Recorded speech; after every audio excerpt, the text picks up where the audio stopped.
नमस्कार दोस्तों, मैं आपका स्वागत करता हूं affair of world 28 by Ayush Gautam. आप सब सही पढ़ रहे हैं। आज हम बात करने वाले हैं एक बहुत ही तगड़ी डेवलपमेंट पे, जो कि यूरोप और पूरी दुनिया के एनर्जी सेक्टर को हिला कर रख सकती है।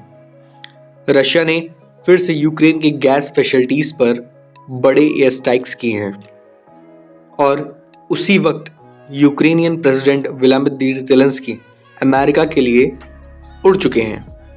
ये क्रूशियल मीटिंग यूएस के प्रेसिडेंट डोनाल्ड ट्रंप के साथ है। तो चलिए समझते हैं क्या है इस अटैक के पीछे रशिया का प्लान और ट्रंप ज़ेलेंस्की मीटिंग का ग्लोबल मीनिंग क्या हो सकता है। अब जानेंगे रशिया का अटैक क्या था। दोस्तों, रशिया ने रीसेंट एयर स्ट्राइक यूक्रेन के मल्टीपल गैस स्टेशंस और प्रोसेसिंग फैसिलिटीज पर किया है। रिपोर्ट्स के मुताबिक ये स्ट्राइक मेनली खार्किव और पोलतवा रीजन में हुई, जहां यूक्रेन के मेजर गैस हब्स लोकेटेड हैं। यूक्रेन ऑफिशियल्स का कहना है कि रशिया ने डजन्स ऑफ क्रूज मिसाइल और इरानियन मेड ड्रोन्स यूज किया, जिससे कई इंडस्ट्रियल एरियाज में मैसिव फायर लग गई है। एनर्जी मिनिस्ट्री के हिसाब से कुछ फैसिलिटीज टेम्परेरी नॉन ऑपरेशनल हो गई हैं, लेकिन यूक्रेन ने कहा कि उनका गैस सप्लाई नेटवर्क अभी भी स्टेबल है। यानी रशिया एक बार फिर यूक्रेन के एनर्जी इंफ्रास्ट्रक्चर को टारगेट कर रहा है, बिल्कुल उसी तरह जैसे 2022 और 23 में के विंटर में कर रहा था, जब सिविलियंस को कोल्ड और ब्लैकआउट का सामना करना पड़ा। हम लोग जानेंगे वाई गैस साइट्स। अब सवाल उठता है, रशिया का गैस फैसिलिटीज को ही क्यों टारगेट करता है। सिंपल आंसर है, एनर्जी इज पावर। यूक्रेन के गैस स्टोरेज फैसिलिटी सिर्फ डोमेस्टिक यूज के लिए नहीं, बल्कि यूरोपियन यूनियन की सप्लाई सिस्टम का भी एक बहुत इंपॉर्टेंट हिस्सा है। रशिया का पर्पस हो सकता है यूक्रेन की विंटर प्रिपरेशन को बर्बाद कर देना और यूरोप पर इनडायरेक्ट प्रेशर बनाना, ताकि वो कीव के लिए अपनी सपोर्ट रिकंसीडर करे। एक और इंटरेस्टिंग पॉइंट, ये स्ट्राइक यूएस उस समय यूक्रेन के काउंटर ऑफेंस स्लो पड़ सकते हैं और रशिया ने ईस्टर्न फ्रंट पर भी गेन किया है। तो ये एक symbolic as well as strategic move दोनों लगता है। रशिया चाहता है कि दिखाना कि वो अपर हैंड में है।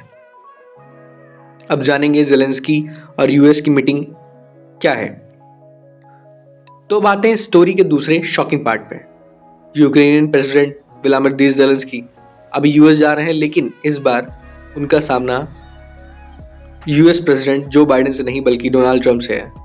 जैसा कि डोनाल्ड ट्रंप ने उनको एक बार जलील किया है, अब दूसरी बार भी देखते हैं क्या इट विल वर्क और नॉट, क्योंकि डोनाल्ड ट्रंप ने इलेक्शन जीतने से पहले कहा था कि वो 24 घंटे में रशिया यूक्रेन वॉर रुकवा देंगे, but he will not do anything, क्योंकि उनसे हो ही नहीं पाया, क्योंकि इस वॉर में उनका पार्टिसिपेट करना it is not a good move. अब जानेंगे हम लोग ग्लोबल रिएक्शन और इम्प्लीमेंट्स क्या है। इस न्यूज़ के बाद यूरोप में काफ़ी एंजाइटी देखने को मिल रही है। जर्मनी और फ्रांस ने रशिया के अटैक को अटैक ऑफ एनर्जी टेररिज्म कहा है, जबकि यूएस ने बोला है कि यह अटैक अनप्रोवोक्ड एस्केलेशन है।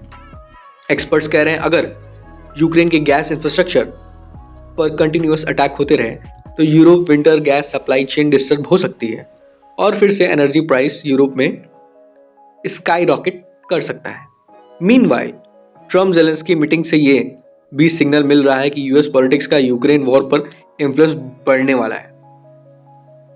तो मेरे हिसाब से इसका कंक्लूजन दोस्तों, एक तरफ रशिया ने अपनी एयर स्ट्राइक से यूक्रेन की एनर्जी बैकबोन को वीक करने की कोशिश कर रहा है और दूसरी तरफ ज़ेलेंस्की ट्रम्प से मिलकर शायद एक नए डिप्लोमेटिक चैप्टर लिखना चाह रहे हैं। अब सवाल यह है कि क्या ट्रम्प सच में पीस लाना चाहते हैं या ये सिर्फ मीटिंग एक पॉलिटिकल ऑप्शन बन के रह जाएगी। आपको क्या लगता है, क्या इस डेवलपमेंट से यूक्रेन और रशिया के बीच में शांति आ सकती है? आप अपने कमेंट बॉक्स में ज़रूर लिख दीजिएगा और आपके जो भी आइडियाज़ हैं प्लीज़ उसको भी लिख दीजिएगा, बिकॉज मैं आपके आइडियाज़ को रिकमेंड अपनी नई वीडियोज़ में इम्प्लीमेंट करूँगा और उसको रिकमेंड मैं खुद से भी करूँगा, लिखूँगा लेकिन आपको क्या लगता है? Please tell me about your opinions. अगर आपको ये वीडियो अच्छा लगा तो प्लीज़ लाइक कीजिए और शेयर भी कर दीजिएगा अपने मित्रों दोस्तों तक, और सब्सक्राइब करना बिल्कुल मत भूलिएगा। मैं आपको मिलूँगा एक नई सी प्यारी सी वीडियो में। तब तक के लिए thank you so much. Tata bye bye, love you guys all. मिलते हैं आपको नेक्स्ट वीडियो में। बाय।